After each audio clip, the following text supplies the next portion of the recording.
Bismillahir Rahmanir Rahim. If I begin Ramadan with a moon sighting community but travel to a place that uses calculations, should I follow their Eid date? This is a beautiful question and one that is, of course, very relevant in an age where traveling between time zones and between countries, whether it's in Ramadan or at other times, is quite common. The question that I've already addressed on seekersguidance.org related to this question is actually about crossing time zones to the point where somebody begins their fast, for example, in Saudi Arabia, then travels to South Africa, where Ramadan, in fact, was commenced a day later than Saudi Arabia. So they started fasting with Saudi Arabia, but the day of Ramadan started a day later back home in South Africa. So how will they treat the end of Ramadan? If Ramadan is 29 days in South Africa, then should this person fast again for another day, the 30th day? If Ramadan is 30 days, then does this person have to fast on the 31st day in South Africa? Because you usually don't fast for 31 days. And if this person doesn't need to fast on the 31st day, how do they then treat that day? So that's the one aspect of the question. This brings in a new dimension, and that is in terms of the procedure and the method of celebrating Eid and establishing Ramadan from one place to the other. So let's answer both questions bi'idhnillahi ta'ala. As for the question asked here, how do you treat your Eid? Do you follow the ruling based on the country you are going to?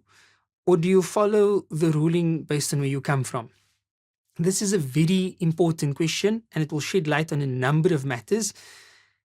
You have to, in matters of public concern, matters where the decision to do a particular practice affects the entire community, these are matters of governance.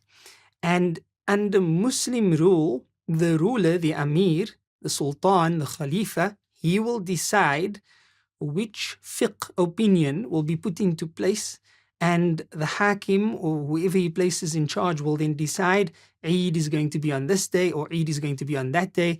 Of course, that person who makes that decision has to employ the fiqh as it is to be understood from the books of fiqh. But the decision is not for the public to make.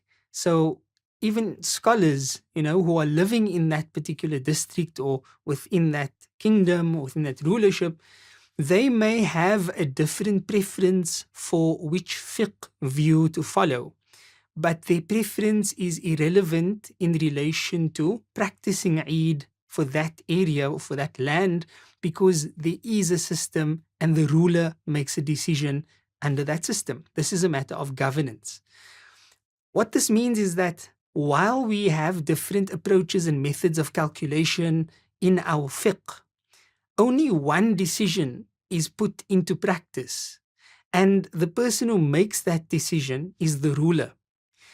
When it comes to Muslim minorities, however, where there's no formal ruler, then the best form of ad hoc governance would have to come into play. In the case of most Muslim minorities, we have seen various approaches. South Africa, for example, have ulama bodies that have formed judiciaries many, many years ago.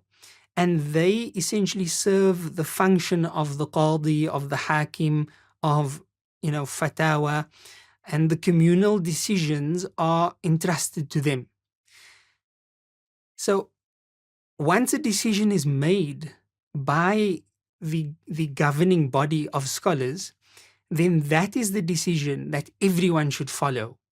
It is then not up to individuals who perhaps studied fiqh to then say, well, look, I don't agree with the ulama body. My opinion that I've studied says we should follow calculation or we should follow sighting, and therefore I'm going to differ with that body. This is not allowed, because this is not the difference between whether you're going to make salah with raf'ul yadayn or whether you're not going to make salah with raf'ul yadayn. This is not personal practice. This is communal practice, and it is to be a centralized decision.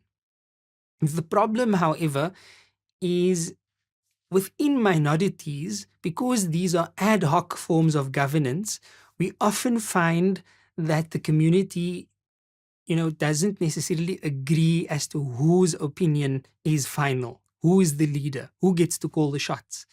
And when that happens, then there's dissension, and some people choose to not follow that centralized opinion.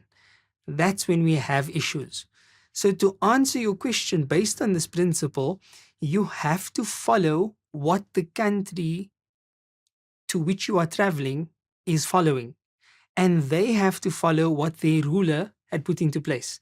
If it is a Muslim country, then the government would have made a decision on behalf of the people.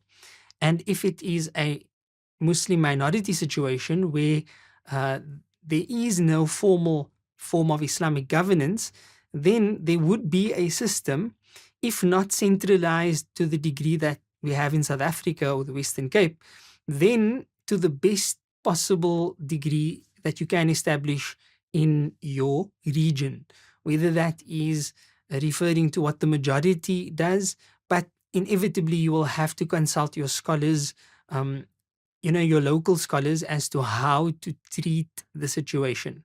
But it is not a decision for us as individuals to make. It's a centralized decision, and Allah subhanahu wa ta'ala knows best. As for the question that I introduced, a similar principle extends. If one travels to a place, the relied upon view in the Shafi'i school is that one would take the ruling of the people one goes to. So if it is Ramadan, if it is not Ramadan yet in the place you are going to, then it's not Ramadan yet. And if it is the second day of Ramadan when you arrive in a place, then it's the second day of Ramadan, right?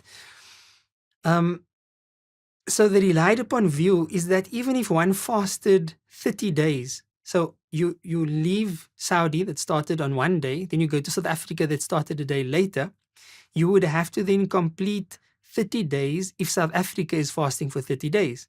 And the relied upon view in the Shafi'i school is that even if one has fasted 30 days, then he still needs to fast with the country that he traveled to. So in other words, an additional day, a 31, right? A number 31. There is, however, another view that states, no, you shouldn't fast for the 31st day. And this view, I believe, was supported by Imam Adra'i.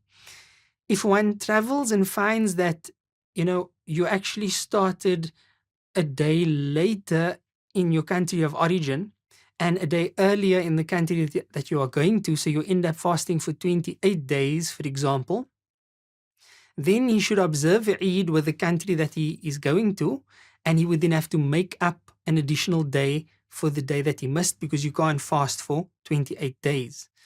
So that's how it is viewed in the Shafi'i school. You are considered to be part of the people you are traveling to, and therefore you have to follow the ruling as it pertains to the people there. And Allah subhanahu wa ta'ala knows best. لا إله إلا الله محمد رسول الله